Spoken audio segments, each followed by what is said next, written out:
Assalamualaikum semuanya. Semoga Allah senantiasa memberikan keberkahan kepada kita semuanya. Amin ya robbal alamin. Dikisahkan, Baginda Raja menunjuk kawannya untuk menjabat sebagai gubernur di kota Abu Nawas. Tapi sayangnya, orang yang ditunjuk ini menyalahgunakan jabatannya. Dengan sewenang-wenang, dia memerintahkan para prajurit untuk menangkap para sastrawan yang dianggap pintar. Setelah beberapa sastrawan berhasil ditangkap, mereka dihadapkan kepada gubernur yang baru. Satu persatu di antara mereka ditanya oleh sang gubernur, "Menurutmu, saya gubernur yang adil atau zalim?" Sastrawan pertama menjawab, "Anda adalah gubernur yang zalim." Sang gubernur terperanjat dengan jawaban tersebut. "Apa alasanmu?" tanya sang gubernur. "Karena Anda telah menangkap kami tanpa sebab," jawab sastrawan pertama. "Prajurit, masukkan dia ke dalam penjara. Besok dia harus dihukum mati," titah sang gubernur. Sastrawan berikutnya dipanggil dan diberi pertanyaan. "Menurutmu, saya gubernur yang adil atau zalim?" tanya sang gubernur. "Tuanku adalah gubernur yang adil," jawab sastrawan kedua. "Apa alasanmu?" tanya sang gubernur kembali. "Karena tuanku sangat memperhatikan rakyatnya," jawab sastrawan tersebut. "Kamu pembohong. Prajurit, masukkan dia ke dalam penjara. Besok dia harus dihukum mati," titah sang gubernur. Begitulah seterusnya. Apabila dijawab adil ataupun zalim, sang gubernur tetap memberikan hukuman mati. Kemudian beberapa sastrawan yang belum tertangkap mendatangi rumah Abu Nawas. "Tolonglah kami Abu Nawas. Beberapa kawan kita dijatuhi hukuman mati," kata mereka penuh khawatir. Abu Nawas terkejut mendengarnya. "Kenapa gubernur melakukan hal itu? Bagaimana ceritanya?" tanya Abu Nawas heran. "Kami sendiri tidak tahu Abu Nawas. Tanpa sebab gubernur yang baru menangkapi para sastrawan di kota kita. Lalu mereka ditanya satu persatu, apakah dia gubernur yang adil atau zalim. Bila jawabannya zalim, akan dihukum mati. Bila jawabannya adil, juga tetap akan dihukum mati," kata mereka menjelaskan. "Pasti gubernur sakit. Dia sudah tidak waras," ucap Abu Nawas. "Itulah kenapa kita kesini Abu Nawas.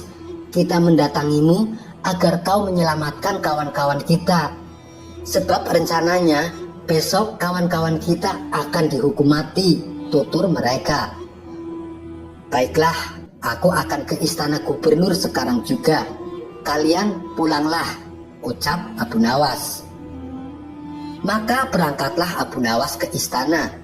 Sesampainya di sana, Abu Nawas langsung menghadap sang gubernur.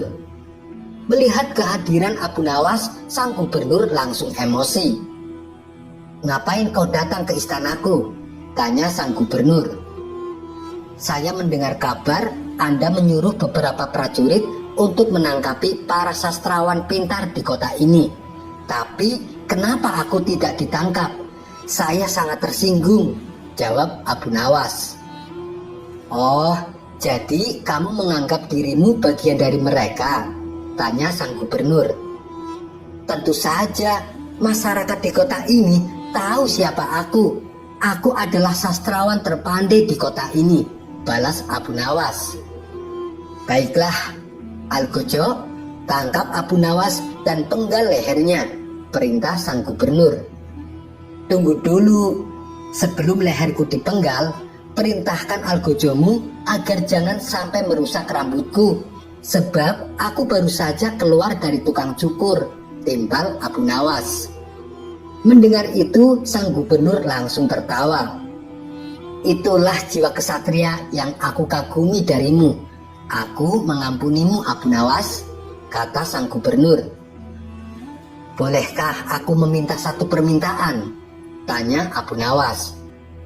"Apa permintaanmu? Katakan saja," jawab sang gubernur.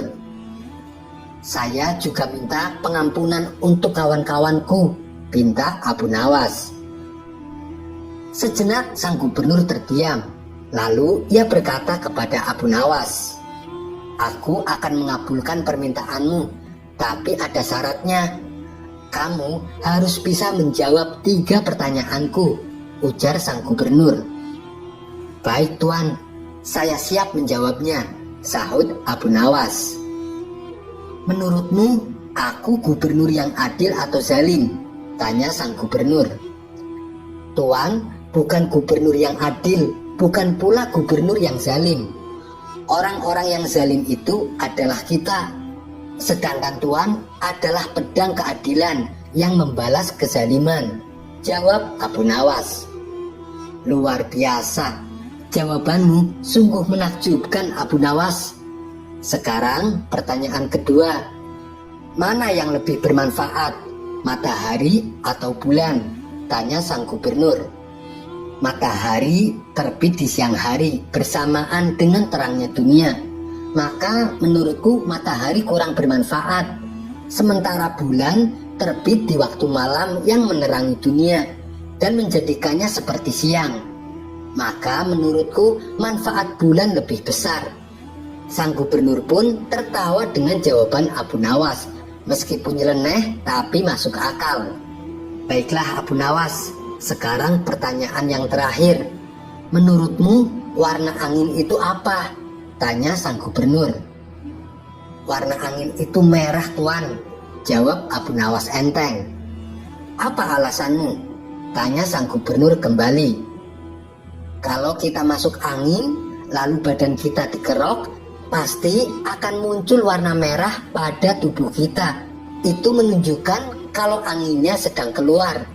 Berarti warna angin adalah merah, jawab Abu Nawas. Untuk kedua kalinya sang gubernur dibuatnya tertawa terpingkal-pingkal.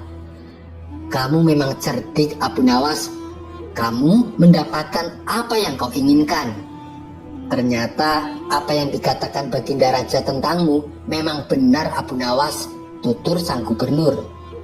Abu Nawas spontan kaget mendengar nama Baginda Raja disebut. Maksudnya tuan bagaimana? Tanya Abu Nawas penasaran. Sebelum aku ditugaskan kemari, Baginda Raja memberitahu saya kalau di kota ini banyak sastrawan pintar. Dan di antara sastrawan yang paling cerdik adalah kamu.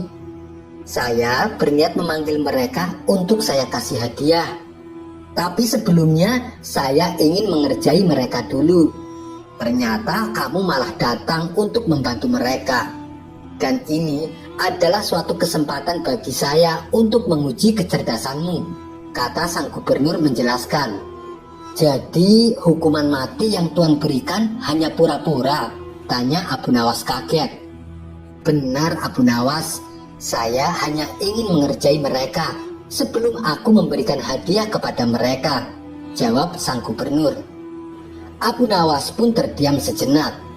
Kurang ajar, ternyata aku masuk ke dalam perangkapnya. Tunggu saja pembalasanku nanti, ucap Abu Nawas dalam hati. Sampai di sini dulu perjumpaan kita. Semoga Anda terhibur. Wassalamualaikum warahmatullahi wabarakatuh.